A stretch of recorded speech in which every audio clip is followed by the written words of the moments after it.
Buenas tardes. Bueno, bienvenidos a la segunda mesa del encuentro para la presentación del libro blanco de la defensa sobre las políticas de género en la defensa nacional. Tenemos una gran mesa con especialistas, investigadoras, docentes que van a hacer seguro grandes aportes a esta presentación. No vamos a demorar mucho y ¿quieren algún orden en especial? ¿No? ¿Arrancamos por aquí? ¿Sí? Perfecto. Bueno, arrancamos entonces en el orden en que estamos sentadas. ¿Sí? Comenzamos por Ileana Arduino. Ella es abogada,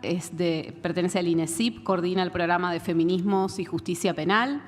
Es secretaria letrada del Tribunal Superior de Justicia de la Ciudad de Buenos Aires. Y tenemos más o menos 15 minutos cada una. Bueno. ¿Sí? Bueno, buenas tardes a todos, todas. Un gusto agradecer en primer lugar al Ministerio, a Laura en particular, la invitación, que supongo tiene que ver con la experiencia que he tenido el privilegio de transitar durante la gestión de la ministra Garré como directora de Derechos Humanos y Derecho Internacional Humanitario del Ministerio de Defensa entre 2006 y 2010, desde donde ya han hecho alguna referencia, han tenido lugar, si se quiere, un poco lo que han definido en el panel anterior como los cimientos de la política de género, que afortunadamente, aún con ciertos altibajos, digamos, o con un poco menos de tensión en algunos momentos de la gestión política, perdura en sus aspectos estructurales. Quisiera sí agregar solo algunas cuestiones de contexto acerca de cómo fue trabajar esto en aquellos años, sobre todo en 2006, porque así como Laura hacía referencia a la concurrencia de ciertas alianzas y estrategias desde el campo de la universidad, tengo un recuerdo cuando la ministra me convocó a trabajar como directora de Derechos Humanos. Yo recuerdo haber dicho, no voy a trabajar esto si no vamos a trabajar género, y Nilda me sale así decir. Me dijo, por supuesto, ahí está todo para hacer, así que no veo por qué no vas a hacer género. Digamos. Como parecía una sofisticación en aquel momento hacer eso. Regionalmente la ministra Bachelet había hecho alguna cosita en Chile. Pero lo que sí me parece importante es que incluso en aquel momento en los organismos de derechos humanos la cuestión de género no era una cuestión asumida. De hecho, cuando hubo que armar el Consejo de Políticas de Género, hubo organismos que nos dijeron, nosotros trabajamos derechos humanos, pero género no. O sea, ese era el tono de la conversación sobre las políticas de género, que ni siquiera estaba acoplado dentro del discurso de los derechos humanos. No había ley, la ley es de 2009.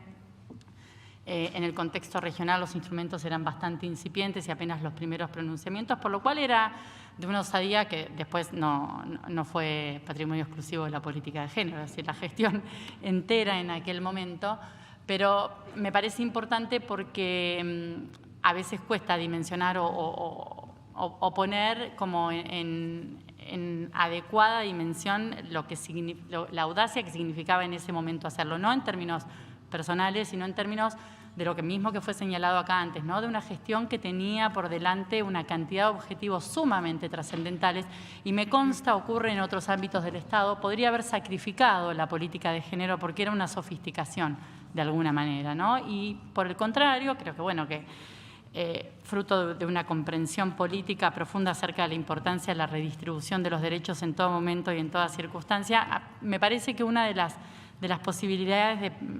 de tener una política de alguna manera perenne tuvo que ver con comprender que también era un instrumento del gobierno civil de las Fuerzas Armadas, que no había por qué renunciar, y eso marcó toda la gestión. A mí me han preguntado muchas veces, por esto que decía Laura,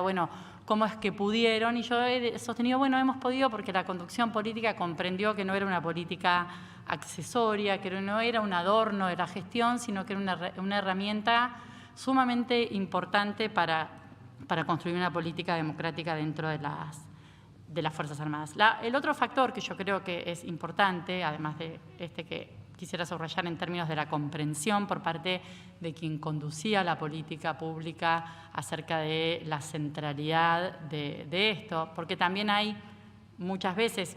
no voy a detenerme en eso, pero la tentación de que como está de moda un poquito de género, un poquito de magenta por aquí y por allá, viene bien, algunos fondos de la cooperación, que es políticamente correcto, pero digo, acá había tensiones, no voy a avanzar en ellas, pero había tensiones dentro del propio gabinete en términos de la disputa de la prioridad de la agenda de la ministra alrededor de unas políticas o de otras, de si se trataba solo de un problema de formación o había que discutir eso en cada ámbito de la gestión, en la vivienda, en la formación, en la definición de los destinos, en la definición de los ascensos, en fin, capilarizar la totalidad de la estructura con esto. Otro elemento que me parece muy importante y pienso que es importante para pensarlo de cara al futuro, en esto de hay una cierta comodidad. Yo veía este número 10 de la equidad de género y Fuerzas Armadas, una política en marcha, que bueno que esté marchando otra vez, que es, digamos, cómodo decir, y le decía algo recién a Laura, es, bueno, a veces siempre es más fácil diseñar las estructuras de transformación que implementar las transformaciones, digamos, ¿no? Como el paso del diseño es un paso difícil, arduo, pero el de la transformación efectiva de las prácticas es continuo y además es muchas veces el que rápidamente tiene contramarchas. Está lleno de procesos institucionales diseñados normativamente, pero sin ninguna incidencia en transformar la realidad de las personas. En gran medida, estas políticas han sido posibles, y no quisiera esto dejar de nombrarlo para nada, porque me parece que el futuro de las políticas también depende de eso, es de que los destinatarios y destinatarias de ellas se apropiaran. Y en algún contexto hacerlo fue de una valentía extrema. Pienso en soldadas voluntarias, suboficiales, distribuidas no en los centros neurálgicos o donde el ministerio estaba cerca o donde los contactos con la Dirección de Derechos Humanos podían ser más o menos asiduos, sino en situaciones más insulares, más lejanas, que empezaban a hacer uso de estas herramientas de reivindicación de derechos, digamos, porque una tensión que había muchas veces era, bueno, nadie lo pide. Esa era como la justificación para no avanzar en algunas transformaciones. Entonces, aquellas primeras mujeres, también varones, pero sobre todo mujeres, que empezaron a plantear el reclamo, es decir, vencer, llegar a esta escena donde pudiera establecerse normativamente que la cadena de mando no podía oponerse a la interposición de un reclamo, solo fue posible porque hubo algunas verdaderas pioneras que corrieron con el riesgo de lo que significaba desafiar ese evidente sinsentido que supone pedirle a aquel que contempla la posibilidad de una situación de abuso que la remedie. Es algo que ha dependido de la posibilidad de plantear casos y de hacer usos por parte de las personas destinatarias. Esto me parece importante porque hacia el final de su intervención, Laura decía que este es el primer año en el que hay estadísticas sobre el tipo de casos que llegan, y esa es una información sumamente importante porque de alguna manera todo ese andamiaje jurídico que nosotros pudimos hacer yo creo que es robusto porque está pensado sobre la base de la ocurrencia de conflictos concretos que estábamos llamados a resolver en aquel momento o que en muchos casos ya no podíamos resolver porque había pasado mucho tiempo, porque las reglas de la prescripción, porque el daño ya había pasado hace mucho tiempo, pero había una especie de decisión política de responder con una transformación de lo que otros habían tenido que tolerar para que esa situación en el futuro fuera una situación despejada en términos de abusos o de posibles escenarios que favorecieran la discriminación o cualquier forma de opresión basada en el género. Y con esto quisiera decir algo más. Yo hoy pensaba, en términos vitales, hace mucho que no pensaba en estos términos. Cuando llegué al ministerio yo no tenía hijos, me fui con 2 de 2 años y 10 meses y ya tengo 2 en el secundario, por lo cual ese es todo el tiempo que también es un tiempo vital bastante largo de una política pública que creo que bastante pocas tienen esa perennidad. Disculpen la autorreferencia, pero a mí me resulta impactante, ¿no? Como poder volver sobre algún otro tema. En algunos otros campos que he tenido el privilegio de trabajar, las cosas se han pulverizado rápidamente, mucho más rápido. Y pienso que tiene que ver también con algunas cosas que favorecieron ese escenario que era árido, porque no había ley, porque era un ministerio pionero, porque no había otras áreas, obligó a pensar sin recetas, ¿no? Sin premoldeados. Nosotros hicimos un protocolo desde cero, no había protocolos. Ahora no hay quien no tenga protocolo. Quiero decir, no había que escribir desde el artículo 1 hasta el último, pensar colectivamente Y también lidiar a veces con un prejuicio en el ámbito de la sociedad civil acerca de que todo lo que sucede en la sociedad puede ser horrible, pero que en el ámbito de las Fuerzas Armadas es peor. Y nosotras teníamos con eso, sobre todo con las organizaciones de mujeres, una tensión muy grande porque decíamos, nosotros no tenemos ni datos de lo que pasa en la Argentina, ¿de dónde construyen ustedes esa afirmación? Es una afirmación muy prejuiciosa que además genera muchas dificultades para desarrollar empatía, para generar una mesa común de entendimiento en torno a los problemas que estábamos llamados a resolver. Entonces,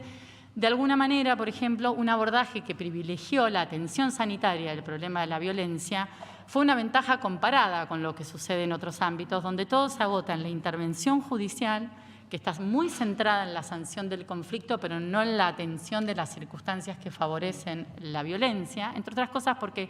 como en el ámbito externo ni siquiera era apenas incipiente la discusión sobre la judicialización de la violencia y nuestro ámbito más extendido para empezar a trabajar era el sistema de salud de las Fuerzas Armadas. Vale la pena reconocer además que alguna de ellas tenía ya una incipiente política de atención en sus hospitales antes que el Ministerio se lo planteara. Eso nos dio la posibilidad de no estar enmarcados por el deber ser el ABC de la política premoldeada, sino tratar de construir con los recursos que había en función de las demandas que todas estas personas traían a través de sus casos y que nos permitían desarrollar reformas normativas y una incipiente política de atención de la violencia. Sé que la política no se concentra en la atención de la violencia, lo sé perfectamente, pero yo no podría abordar ahora todos los temas, por eso estoy haciendo foco en esto. Y por otro lado también esta estructura que celebro ahora sean departamentos, ¿no? Que eran las oficinas de género, que estuvieron centradas, porque en una estructura predominantemente masculina era también un lujo y un dispendio de recursos, una oficina solo centrada en la atención de violencias cuando había tantos niveles que gestionar. Entonces, que las oficinas no tuvieran el foco puesto en la atención del proceso de victimización, sino también en la atención de las dudas de quien tenía que gestionar una unidad y honestamente no sabía cómo hacer cuando de repente era una situación inédita estar, no sé, embarcado de repente con personas con diversidad sexogenérica o advertía una situación que podía ser tensa o problemática o podía derivar en una situación de conflicto. Pensar estas oficinas de género como con estas finalidades no centradas en la atención del caso y de la denuncia, sino también en la posibilidad de atender las necesidades de la gestión y de la conducción, creo que fue un acierto del que carecen la mayoría de las políticas públicas fuera de las Fuerzas Armadas, ¿no? Es decir, si a mí me preguntaran en muchos otros ámbitos, de hecho me lo preguntan y lo digo bastante seguido, hay que mirar ese modelo, que queda mal decirlo en primera persona, porque como he tenido alguna participación en su desarrollo, parece que uno estuviera enamorado de la criatura de alguna manera, pero no es eso, es que eso da aire, genera otras posibilidades, porque muchas veces los casos, y advertía eso en el diagnóstico que publicaron en 2020, creo, en el libro, aunque hay un cierto foco y un cierto sobregiro de la intervención de las oficinas en la atención de denuncias, porque en todos los ámbitos de la vida en nuestro país las denuncias han aumentado exponencialmente, también está la posibilidad de articular acciones preventivas, que en definitiva son a lo que la política pública debiera orientarse privilegiadamente, porque la más eficaz de las políticas frente al daño ya producido es, bueno, siempre infinitamente peor que haber podido llegar a tiempo. Y en ese punto tener un escenario, me parece bastante auspicioso, de estadísticas que propongan identificar qué tipo de intervenciones, qué problemas hay en la intervención frente a la denuncia, pero también identificar mapas de conflictividades a gestionar antes de que esas conflictividades se traduzcan en daños concretos y también poder generar escenarios que rompan con la dicotomía víctimas-victimarios. Pues por supuesto que hay acciones concretas y directas donde ya nadie a esta altura puede ofrecer ignorancia, ¿no? Como respuesta, como alegación de ciertas prácticas de degradación de otras personas. No hay carencia de ley Micaela ni... son prácticas sociales básicas de convivencia que indican que nadie puede esgrimir, pero además estamos llenos de información que indican que hay cosas que ya no son tolerables. Pero la posibilidad de desarrollar políticas centradas en la rehabilitación de las víctimas antes que en la sanción de los victimarios, centradas en la responsabilización antes que en la sanción administrativa como único fin en sí mismo. Es una oportunidad que me parece que espacios de estas características que tienen la valía, por lo que he escuchado en el panel anterior, de no renunciar a la complejidad, ¿no? Y de no plantearse estas políticas muchas veces bravuconas de aumento del tipo de sanciones, de agravamiento de los requisitos normativos, de cierta ampulosidad punitiva que se traduce en la práctica en unos niveles de ineficacia estructural y en una cierta perennidad de las relaciones desiguales. La remoción de esas condiciones de desigualdad exige mucha más conversación que la que incluso ciertos sectores del feminismo tolera, pero muy en contra de las agendas de la emancipación, porque no se trata de escuchar y conversar para convalidar o para generar escenarios de complicidad, sino para comprender y transformar. Uno no escucha o no puede gestionar adecuadamente un conflicto si no garantiza una situación de desigualdad o un cierto clima de opresión, si no garantiza posibilidades de escuchar para comprender todas las perspectivas en juego. Eso en general, en muchos ámbitos está demonizado de una manera muy poco productiva, porque supone que de repente la idea de creer a quienes nunca se les ha creído, que es lo que ha pasado y es de lo que deben hacerse cargo todas las políticas de gestión, a las víctimas de violencia de género no se les cree, y hay que tener eso como un dato de la realidad, pero confundir que la mejor forma de creer es silenciar otras posibilidades, es no convocar a la conversación a otras voces, es una política bastante riesgosa, ¿no? Porque, como decía Laura, bueno, estas políticas son como un elástico que si pierde tensión las cosas vuelven al estado en el que están, entonces quedamos sujetos a una correlación de fuerza que no apuesta por la transformación. Entonces, a mí esta idea de una política integral que piensa en el diálogo como una herramienta de gestión del conflicto, que aprovecha la intervención y la valía de las denuncias y los señalamientos para generar responsabilidad y reparación antes que sanción por la sanción misma, son herramientas que el diseño institucional que han sabido conseguir en el ámbito de la defensa tiene u ofrece, digamos, muchas mejores perspectivas que las que hay incluso fuera del ámbito castrense, donde paradójicamente la conversación está tan juridizada, tan centrada en la lógica de la sanción y el castigo, que todo se reduce, o gran parte de la intervención termina reducida al final del día a una promesa de algún día un enjuiciamiento de algún responsable si es que eventualmente tal cosa llega. Y mientras tanto, estas instituciones tienen muchas posibilidades de gestionar con eficacia mejores respuestas. Gracias.